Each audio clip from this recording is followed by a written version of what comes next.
This is Mark Bell, and I'm on my 10-minute walk. Just before I got on this 10-minute walk, I saw Andy Frisella on his 10-minute walk. Problem is, motherfucker didn't tag me. So, we all know what that means. We know that the 10-minute walk didn't count. You'll have to do a do-over. Anyway, Andy was sharing with everybody the workout that he and I currently did at his facility in St. Louis, Missouri.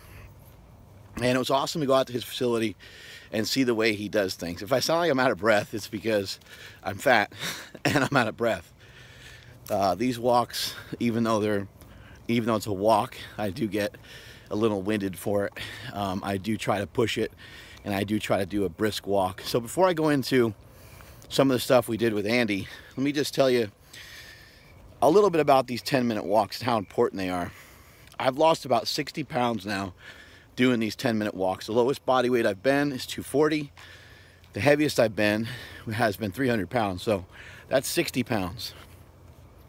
I, right now, weigh about 245 and working my way into a deeper, stronger form of ketosis. I'm writing my book, War on Carbs. Jacked and Tan is done, and I don't know when it's going to come out, but still working on tying up some loose ends with that in terms of the putting together some of the photographs and some different things like that. Other than that, I'm writing the War on Carbs. I thought to myself, if I'm going to write the War on Carbs, then I need to kick it up a notch and really dive into ketosis a lot stronger. I need to track things a little bit better. I'm not going to get into tracking calories because I hate that. That's not my thing. But I'm going to get into doing a couple other things, such as pricking the finger, peeing on the keto sticks, and doing various stuff like that. So that way you guys can see me testing all the different things that involve ketogenic style diets. And you guys can know what is going to work and what doesn't work for me and what may work for you and stuff like that. So that's where I'm at now. And I'm going to embark on this mission right now to get leaner than ever. Through that mission, some of the things I'm doing, A, I'm following the keto diet. You already know that. B, I'm doing a lot more walking, such as this. And C, I'm doing a lot of conditioning workouts. You guys have already seen a lot of those too. What I'm here to tell you is anyone can do this shit. To do all of it every day, maybe not.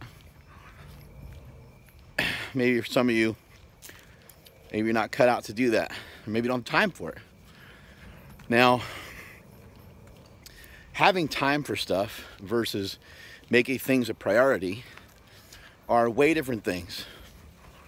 And the more that you make things a priority, the more they become a habit. And that's why something like waking up early can be important, or something like making your bed can be important. I wake up at 5 a.m. every morning, but it's not so much about when you wake up.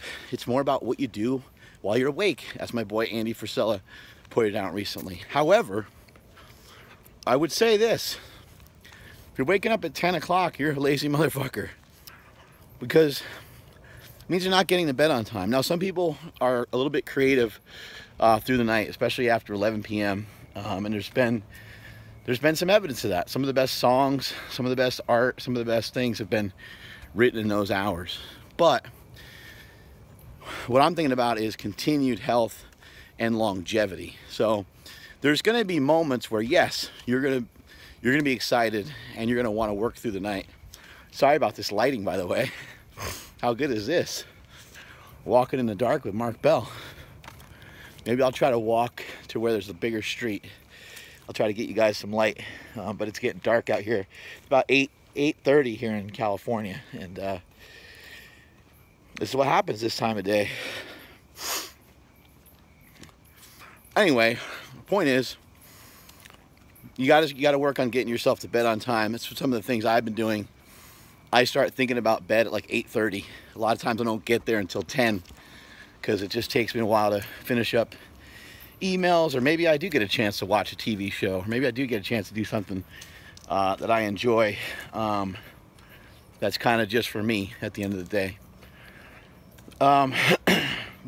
I like to personally wake up early because it gives me the advantage of getting my day started before everybody else does.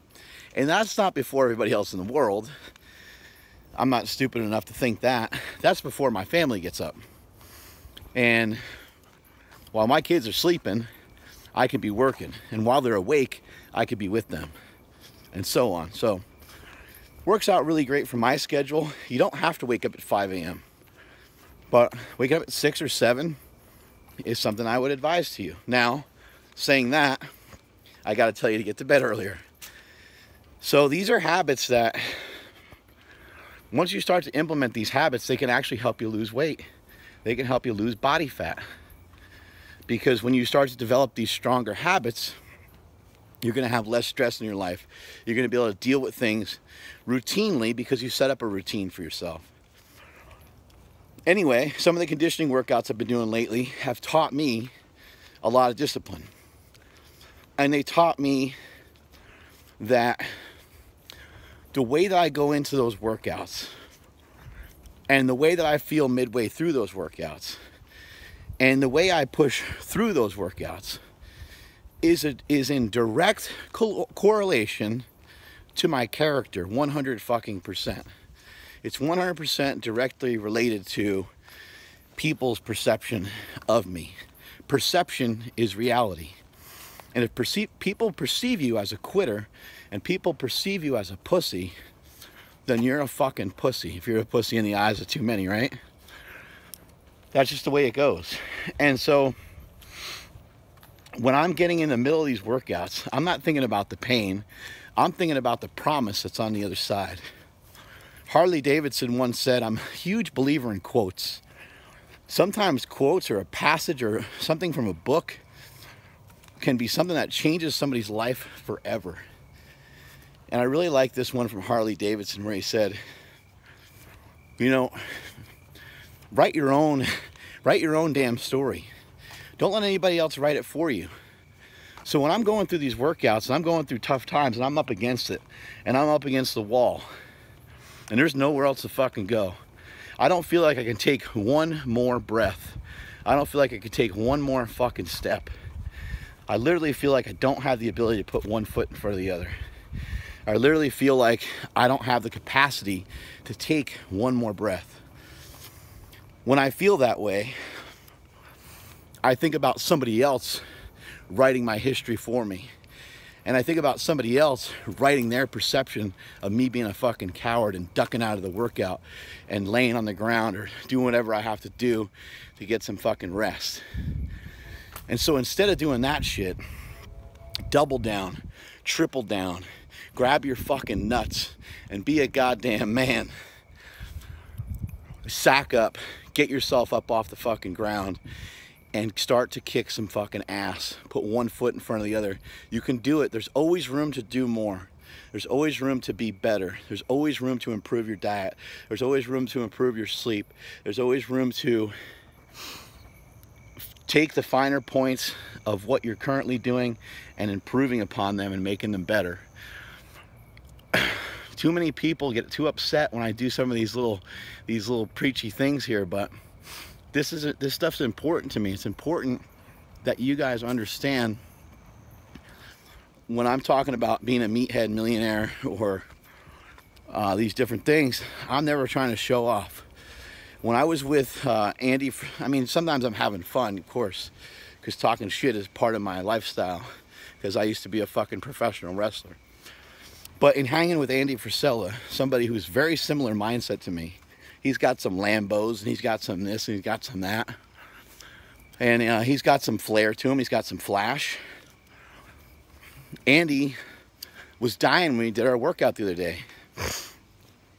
We went through set by set. Somebody put the fucking tire away. The tire flip was part of our circuit. Tire flip, rows, our tire flip, and we were on the Concept 2 rower. We were also doing deadlifts, battle rope, and we're also using that motherfucking tank. How awful is that goddamn tank? So we're doing all that shit, and somebody put away the goddamn tire, and I wasn't done having fun yet. And so I grabbed the tire back out, and we went through another fucking round. Well, Andy laid on the fucking ground. And I know that he doesn't want to lay on the ground. Like, he's the head honcho. He's the motherfucking CEO. And the other people he's working out with are respecting him too much. I know that firsthand because I get too much respect sometimes in my gym. And people let me fucking dick around. So I grabbed him and I said, let's go, motherfucker. Let's fucking go. We got one more round to do. So we pulled together and we got through one more fucking round. And that's a metaphor for life. You can always do more. You can always sack up, and you can always continue to move onward. This is my second 10-minute walk of the day. I've been doing 2 of these a day for the last several weeks. I've been working out 115 days in a row, and it's not because I'm tough. It doesn't take a certain skill set. It doesn't take any sort of genetics to just fucking show up every day. But when I'm going into these training sessions, I'm really focused in on writing my own story. And that's what you guys should be focused in on too. With your everyday function, not just your workouts. With everything you do during the course of the day, think about, what's that motherfucker gonna think of me if I fucking duck out? But if I show up on time and I do things the way that I'm supposed to do them, and I do them 100% and do them to the best of my ability, then you know what that motherfucker can say about me? He can't say fucking shit. I'm Mark Bell. This is my fucking 10-minute walk.